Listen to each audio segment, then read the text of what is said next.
Hello दोस्तो, आज आपण इंग्रजी व्याकरणामधील किंवा इंग्रजी शिकण्यासाठी सगळ्यात महत्त्वाचा असा अभ्यास करणार आहोत. आजचा अभ्यास आहे आपला पार्ट्स ऑफ स्पीच. आता बघा, कुठलाही सब्जेक्ट तुम्ही घ्या, मग मराठी घ्या किंवा कुठलाही भाषा विषय घ्या, त्यामध्ये जेव्हा एखादे वाक्य तयार करायचे असते ना आपल्याला, तेव्हा कर्ता, कर्म आणि क्रियापद या तीन पार्ट्सशिवाय ते वाक्य किंवा तो जो आपण काय करणार आहे ते संभाषण पूर्ण होत नाही. तसंच इंग्लिशमध्ये जेव्हा आपल्याला कुठलं तरी संभाषण करायचं आहे किंवा आपल्याला एखादं वाक्य तयार करायचं आहे, तेव्हा त्याच्यामध्ये जे वापरलं जातात, जे शब्द किंवा जे वर्ड्स, त्याला आपण जी नावं दिली ती आहेत noun, pronoun, adjective, verb, adverb, preposition, conjunction आणि इंटरजेक्शन. हे काय आहेत तर हे 8 मिळूनच आपलं काय तयार होतं तर वाक्य तयार होतं. आता बघा, आपण जर एखादं वाक्य तयार करायला घेतलं तर त्याच्यामध्ये पहिला येतं काय येतं, सब्जेक्ट येतो. सब्जेक्ट म्हणजे काय येतं तर कर्ता. कर्ता म्हणजे काय, हे नाऊन म्हणजेच काय, नेमिंग वर्ड्स.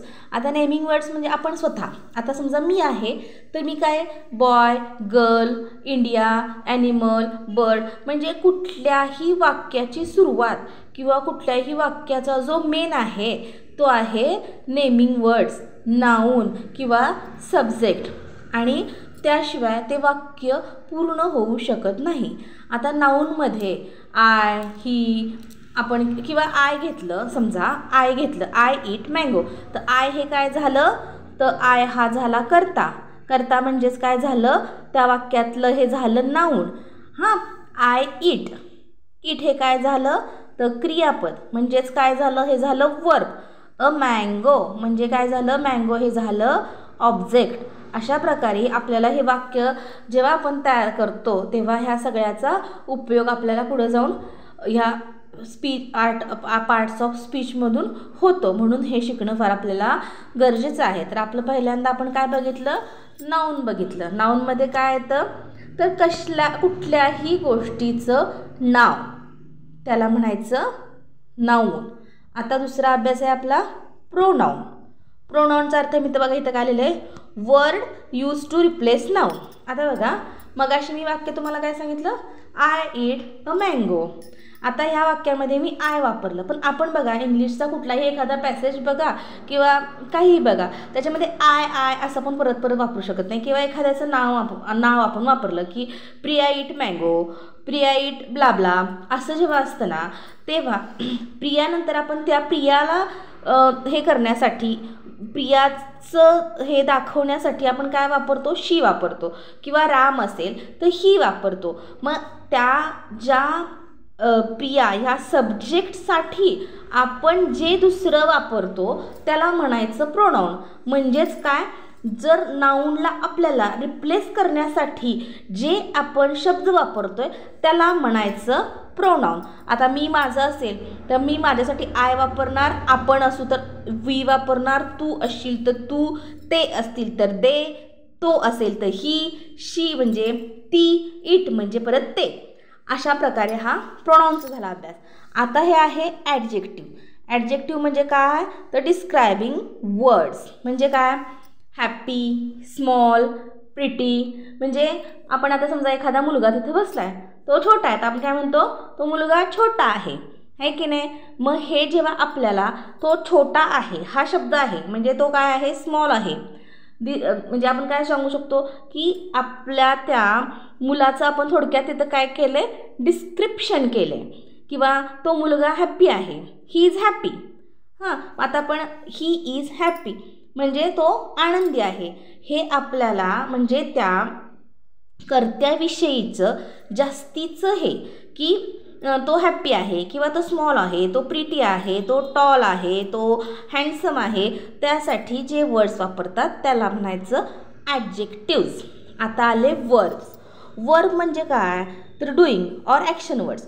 वर्ब म्हणजे काय, मराठीमध्ये आपण मगाशी बघितलं क्रियापद, आय ईट अ मँगो. आता ईट हे काय आहे तर क्रियापद आहे.